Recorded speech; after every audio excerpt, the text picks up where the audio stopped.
This week's listener of the week is Wonder Real Estate. Wonder Real Estate, thank you so much for leaving us a 5-star review. And for those of you listening, if you leave us a 5-star review below, you might be next week's listener of the week. Week. This week on Commercial Real Estate Secrets, we have Isabelle Guarino. Isabelle is the COO of Residential Assisted Living Academy. Isabelle, thank you so much for being on the show today. Thank you so much for having me. I'm so excited to be here. Isabelle, I normally ask this before we start recording, but where are you tuning in from? I am in Sedona, Arizona right now. Okay, nice. Yeah. Very nice. It's 95 degrees here in Denver, so I'm It's sure. about that up here too. Okay. Well, I love Sedona, so thank you for being on the show today. Isabelle, so tell for the listeners who you are and what you do in commercial real estate. I love it. So I do residential assisted living. We take single family homes and turn them into assisted living homes for seniors. So 6 to 16 seniors in a large luxury upscale home. I do that myself and I show other people how to do it as well. How did you get into this business?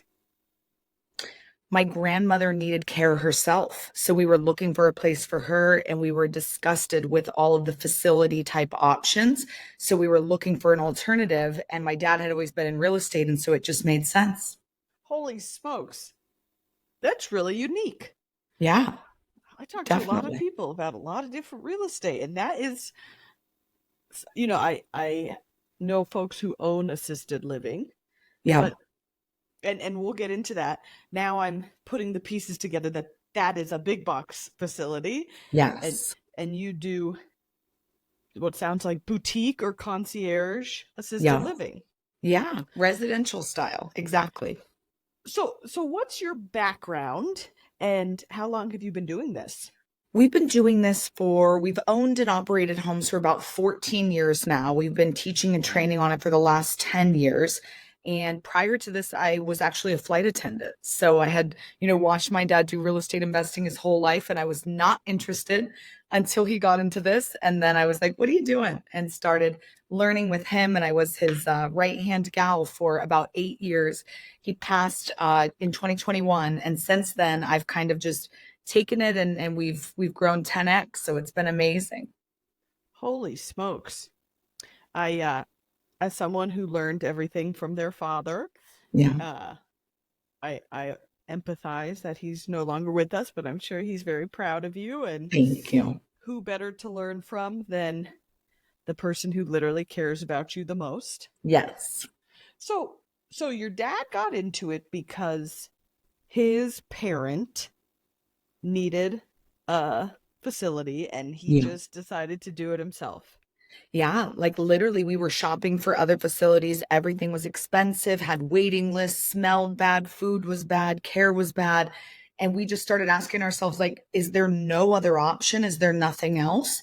And then we stumbled into residential assisted living. And he was like, wait.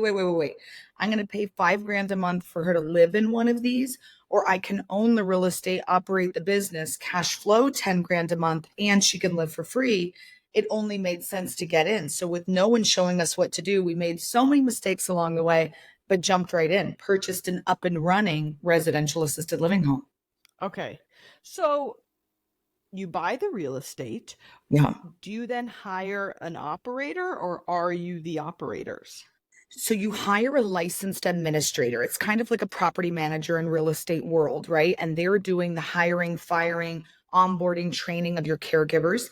They're helping market the home and tour it with new families and residents and onboard the new residents. And they're really running all the day to day with all the contractors in and out of the house. So they really do all of it. So although you do operate the business, it's more of overseeing that licensed administrator. Wow. So when you're looking for a new acquisition, Yeah. how do you find, what to you, what's your acquisition criteria that screams this is a house that will work for your use? Yeah, the number one thing I'm looking for is what is the demographics in the area. So you want to be where the 50 to 70-year-olds who are upper middle class, who make twice the median income, where they live, eat, work, sleep, play, because that's the adult child who's putting their loved one in your care home. And they don't want to drive 45 minutes outside of town. They want to drive 5 minutes on their way home from work. So you want it near them. And then in real estate terms, you're going to want larger footprint. So think 300 to 500 square feet per resident. With 10 residents, minimum of a 3,000 square foot home, upwards is more comfortable, and as many private bedrooms and bathrooms as you can, or you'll renovate it to have more. Wow. Where do you operate? We are based in Phoenix, but we Okay. have students in all 50 states. Okay, got it. So you obviously operate these properties yourself or own the properties, hire the operators, and then you teach this model Yeah. across the country. Yeah, exactly. We actually have a lot of students in Colorado. One of our most successful students, he has 26 RALs there in Colorado, in Denver area. Okay, so what does RAL stand for the listeners? Residential assisted living. Got it. And so tell me a bit about your teaching program. Yeah, so we have an online training course as well as a live 3-day fast track in Phoenix where we're really showing people A to Z how to do this. We go through how to find the homes, fund the homes, fill the homes, what they need to do when they're touring new residents, how to market for new residents, what the day-to-day looks like, as well as getting that staffing secured as well. And then, of course, Wow. funding, because many people don't want to use their own capital to get started with real estate investments.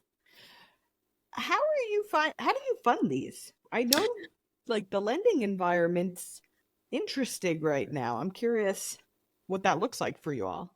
Because these homes turn such a great profit, like they outperform every single family investment opportunity.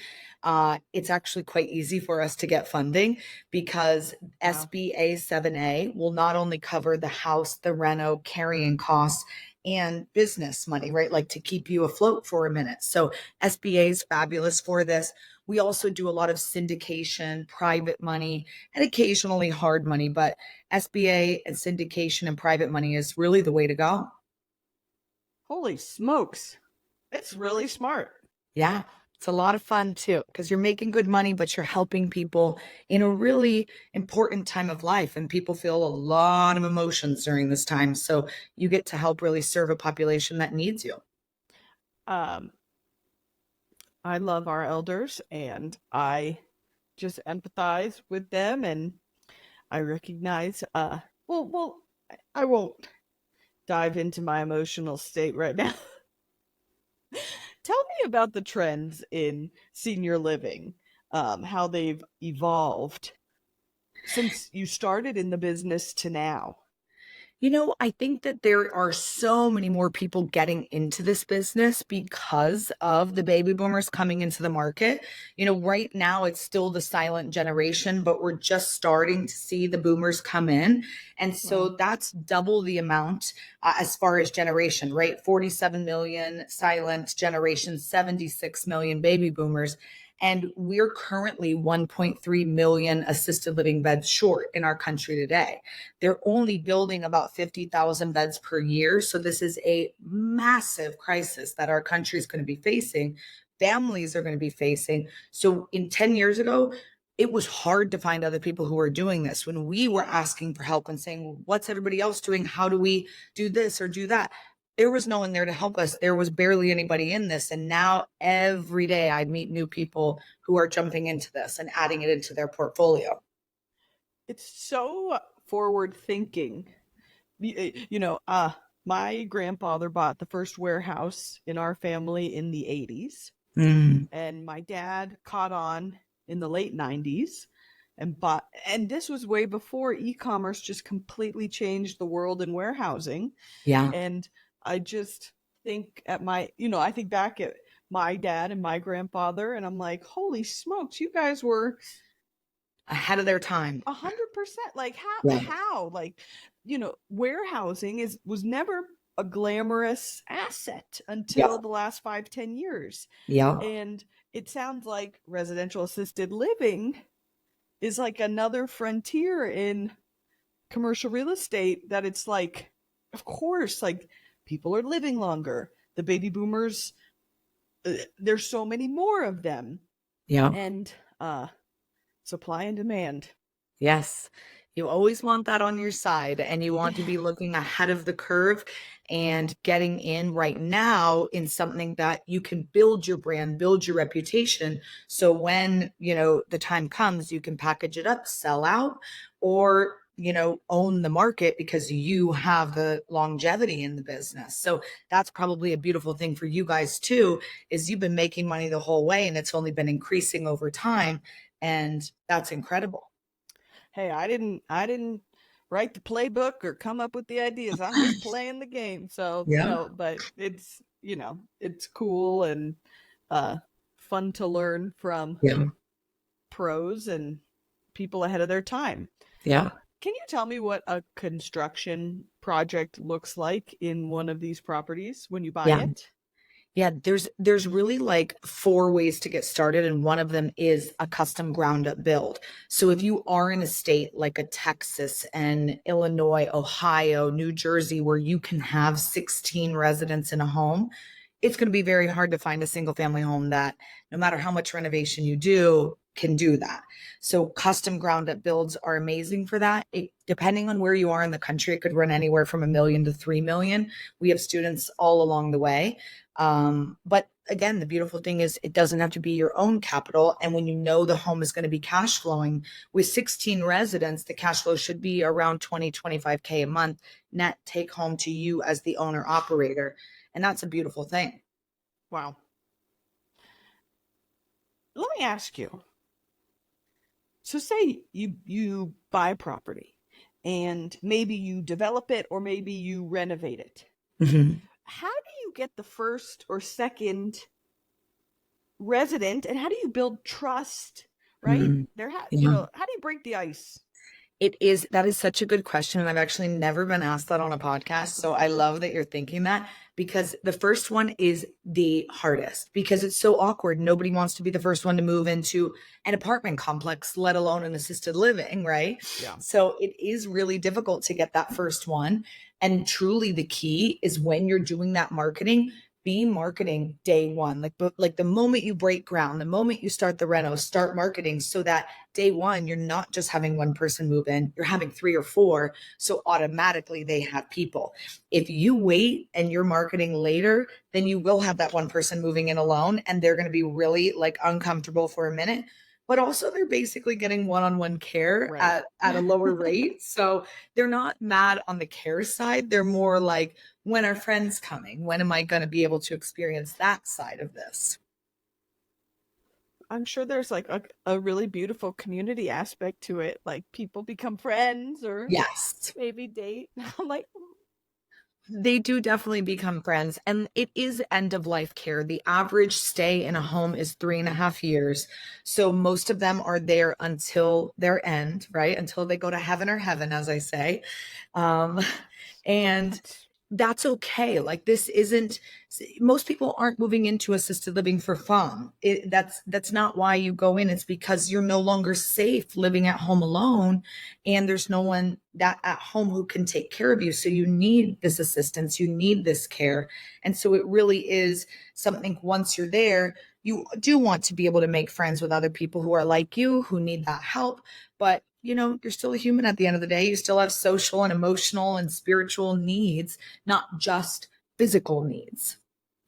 so aside from the in-room care, what other services do y'all provide Yeah, on site? we do everything that you would get in a big box. So we have activities calendars, we've got senior yoga, pet therapy, we've got pools in the backyard or whatever the case is, depending on the home, of course. Not that they're always using it, but sometimes they do. Gardens and we have music classes and really whatever they want. So lots of activities going on within the home. They get medication management as 3 meals a day, but if they want more, we don't care, right? It's their home. They can do whatever they want. And then, of course, the 24/7 care. So they're Wow. getting their laundry done. They're being physically helped, usually with toileting, showering, eating, brushing their hair, brushing their teeth. All those different things are what seniors need help with by the time they move in. Is it generally a more affordable option than a big box, or is it just a different avenue? It's quite similar, but the biggest difference is this. When you move a loved one into a big box, it's kind of like those big signs you drive by where they say homes that start in the 300s, right? And then when you actually get the home, it was 750K and you're like, "What? It said a home start in the 300s, right?" Yeah, they start there. That's what they do at the Brookdales, at the Sunrise, at the Atrium. They say, "Oh, it's 4K a month." And so you're like, "Wonderful, that fits in our budget, we'll sign up." And then they're like, "Oh, but mom wanted to eat 3 times a day, not 2 times. So that's an extra $1,000 a week. Oh, she ran out of diapers. So our diapers are $50 a diaper and she used 30 of them."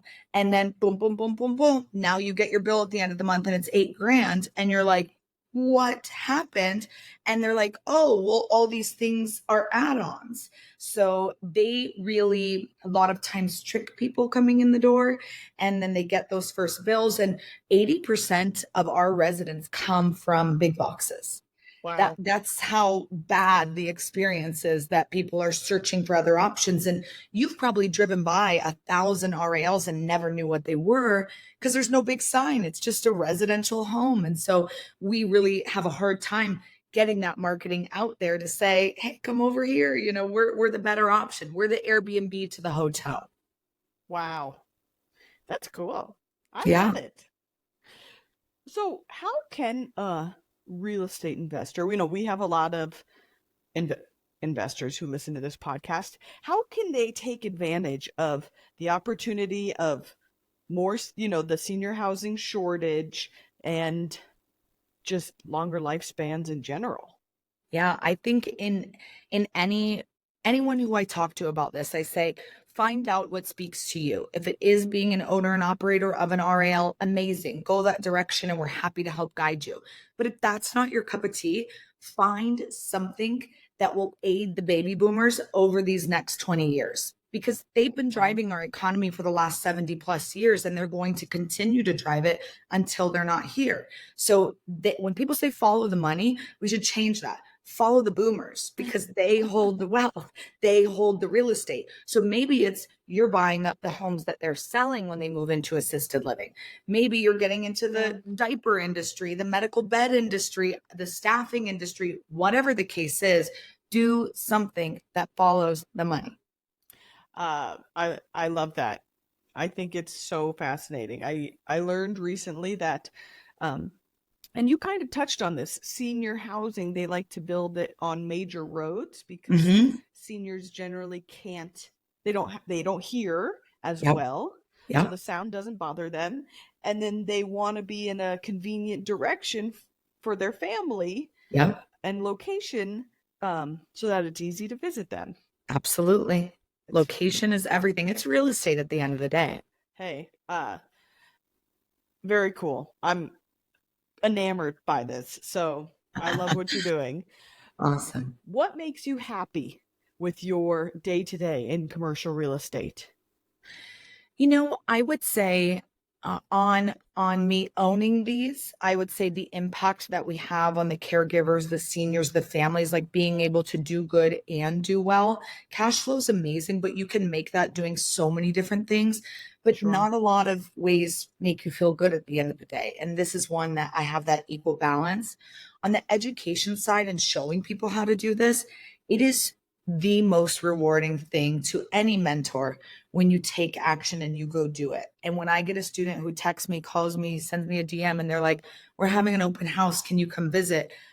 I just want to cry. And then when they call me 6 months later and they're like, "I'm financially free. I'm reaching these goals. I'm doing this. I'm doing that." It's like the most rewarding thing is taking action. So I love both of those, like, the cash flow and feeling good about it, and then helping people get to that phase of life because it's so important. Ah, I say it till I go blue in the face. The more you give, the more you get. And real estate's cool because it gives you the opportunity to make a amazing life for yourself and your family while you do that.